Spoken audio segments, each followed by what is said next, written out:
So maybe we could talk a little bit about these realistic futures that we're imagining that are more nuanced and that are kind of a reaction against dystopia. And so one thing that both of us are really interested in, and I want to toss this to you to talk about first, is having a really a canvas, a temporal canvas that's very broad, like writing across a huge span of time, which here we are at the long now, which is devoted to that idea. So what is it about having that broad time frame that you think lends itself to a more nuanced vision of a future world? I think it's very simple. I have, in all things, I have just an issue with protagonists,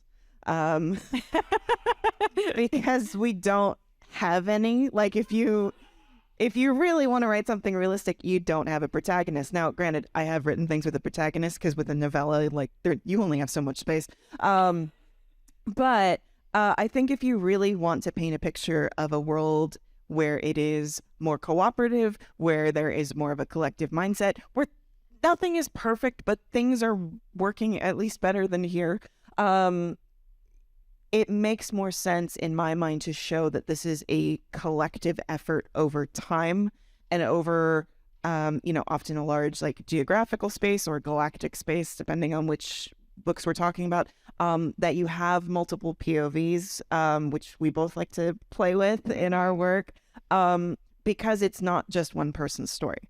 There isn't going to be a savior, a chosen one who pulls us out of this. I am very intentionally writing to counter this idea of, the genius that's going to save everybody. I think the people that are going to save everybody are the very ordinary people doing very, very small things to help each other and to be kind and to be open to one another. I think that that's the only thing that's going to push us forward, is to have as much of that as possible. So those are the stories that I'm interested in telling, because if we're gonna keep going, the only way to do it is together. Trite as that sounds, but we're a social species. We have to do that. Yeah, and I think that's another aspect of realism, is acknowledging that we actually are a collective and social species, and that it isn't going to be, Paul Atreides who does some drugs and rides the worm, right? I mean, it's like there's more involved. There's all the worm caretakers. There's all the people that are back home maintaining the family. If the world could be saved by a special white boy doing drugs, we would be there.